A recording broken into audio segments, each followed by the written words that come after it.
Hi, how you doing? What's up? Welcome to my channel. This is Jewish Education at Home. My name is Chana, and this series of videos is in collaboration with Ani Va'ami. I'll put a link below to their website, and I'll put a link below to their Facebook group.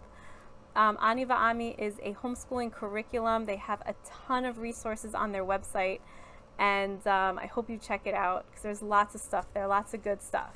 We wanted to put together this series of videos for you about transitioning to homeschooling. You call it transitioning, you call it deschooling, call it decompressing, detoxing. These are all words used kind of to explain getting that school mindset out, like getting school out. Because when you are raised and trained in a school system, right, according to the school system, it becomes such a part of you that it's so hard to get it out and then into a homeschool mindset. So I'm going to break down a few different topics here in this series of videos. You can check out the first episode. This is number 2. And for this video, we're going to be talking about the atmosphere in the home versus school. I guess trying to get that school atmosphere out and the homeschool atmosphere in. Now, at home, that is where a love of learning, a love for Torah, a curiosity for seeing the world that Hashem created for us, that's where that love of learning can really thrive. So Charlotte Mason also was very, very into atmosphere. Her saying was education is an atmosphere. The whole saying is education is a life, a discipline, an atmosphere.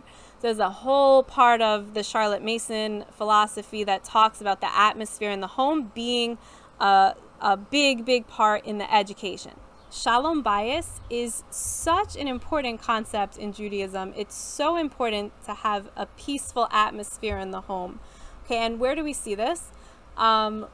If there's a halacha, there's a Jewish law that says if you can only afford one thing for Shabbos, right? If you can afford wine for Kiddush, okay, you pour the wine, say the blessings over the wine. It's a very big part of Shabbos, right? If you can afford one thing, either wine or Shabbos candles, go with the candles, because candles, the Shabbos candles, bring a peaceful atmosphere in the home. And that peaceful atmosphere is more important than Kiddush, than making Kiddush. Atmosphere is everything in Judaism. Sometimes the atmosphere can be like chaos, right? Especially when our kids kind of butt heads with us. But you should understand something. You should understand that you're transitioning and you're decompressing, you're deschooling, you're kind of like getting into a whole different mindset, a whole different shift of focus. Education is a whole different ballgame once you bring it back to the home. Building your relationship with your family in homeschool life, right? It's like a lifestyle. It's just as important as academics. Okay, it's just as important as learning algebra and learning history and learning science. It's just as important as reading and writing. Relationship building in your family is also up there. It's on the list of things to learn, right?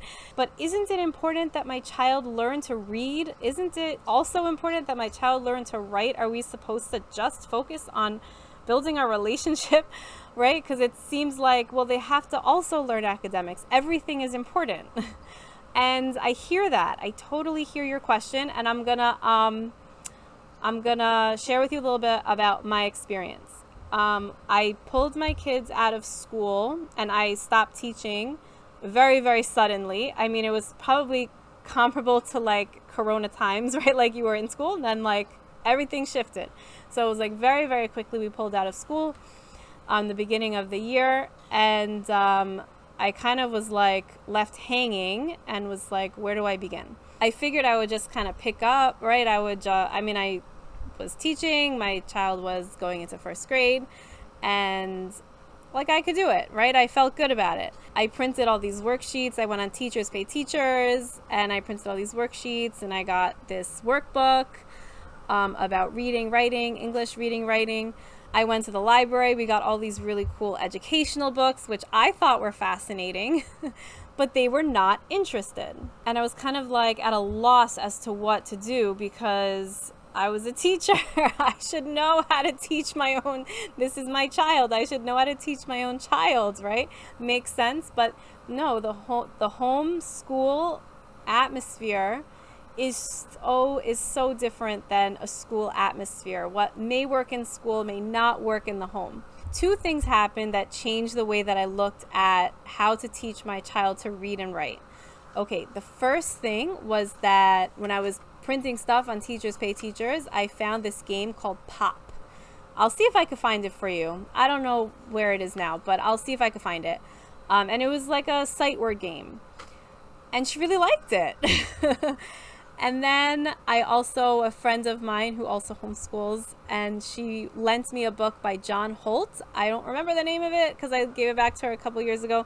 I will see if I could get the name and post it below. But that book changed the way that I looked at education in the home. And I realized that my kids were just not interested in learning. You can't teach a child to read if they're not interested in learning, right? So I scrapped all the educational books from the library. I returned them and I said, kids, pick any book you want. We're just going to read whatever you want. And we spent the year reading Berenstain Bear books, and at some point it switched over to Pinkalicious, right? But by the end of the year, my daughter was reading, and it was like she taught herself. Okay, now I'm not saying that this works for everybody. Every single child, every single family is different. They're like, you're all your own snowflake, okay? You're all your own fingerprint. I'm just sharing with you what my experience was with my daughter, that I had to kind of shift the atmosphere in my home from that teacher to student, what information am I going to give you? Instead of, it was, let's learn something together. Let's just love learning. And I had to trust the process. I had to kind of let go and trust the process of letting them love to learn and not think about like, oh my gosh, 2 weeks we're lost. No, it's a process. Education is a process. Education is an atmosphere. It's all part of the home environment. And I think one reason why my first year homeschooling and transitioning to homeschooling from school wasn't a total flop was because I really tried to self-reflect. I was really reflecting. I was thinking what I can do to make this better. What can I do to make this work? And I was just being genuinely interested in what my kids were reading and what they were learning, instead of saying, okay, what information can I extract from this book that I can give to them? In a homeschool, it's like, let's learn together. Let's love the process of learning. And think about it also this way. If you wanted to learn something new, right? How would you go about it? Would you want someone to be giving you worksheets to fill out and take a test on it? Like, no, you want to immerse yourself in the subject, right? Like, you go and watch YouTube videos, you find a really interesting book, you talk to people about it, right? And that's the kind of atmosphere, that's the kind of love of learning atmosphere in a homeschool. This transition time is about learning about yourself, discovering what your interests are, what your children's interests are, learning about each other, you and your spouse, how all your relationships kind of impact each other, right? It's family life, it's relationship building.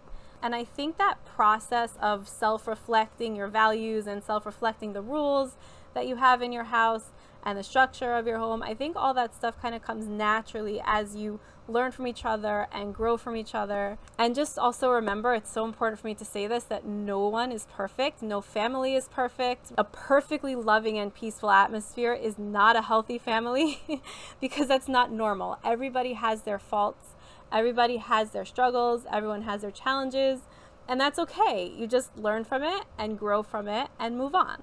And this is another really important thing to mention about this transition period, is that every family is so unique, right? So maybe you'll be looking at another family and saying, oh, wow, they do it this way, so let me try it that way.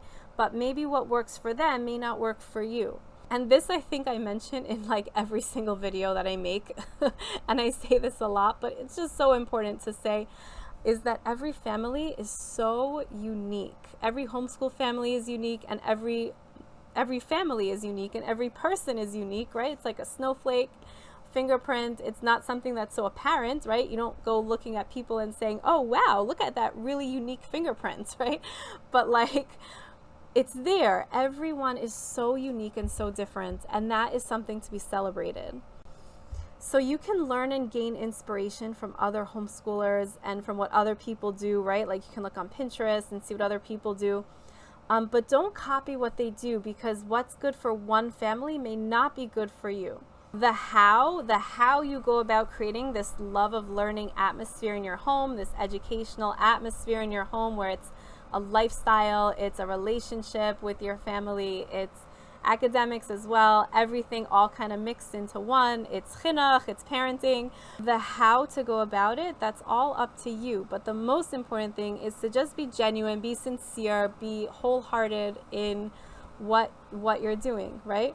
Feeling genuine about being Jewish, being a proud Jew, right? All this kind of sets the atmosphere for your home. And there's no right or wrong. There's no right or wrong atmosphere to have. Obviously, we want to strive for shalom bayis, right? But the ins and outs of it, that's your family. That's your unique family. And there's no right or wrong. It just is. The family is all learning together, is all growing together. There's a warmth, there's a love, there's a relationship, there's a connection, there's a closeness. And this is something that you and your family all built up together. And that is part of the gift. That is the gift. That is the gift of homeschooling. So that's the end for this video. I'm going to have one more video next week, and I'll see you in the next one. Take care. Bye-bye.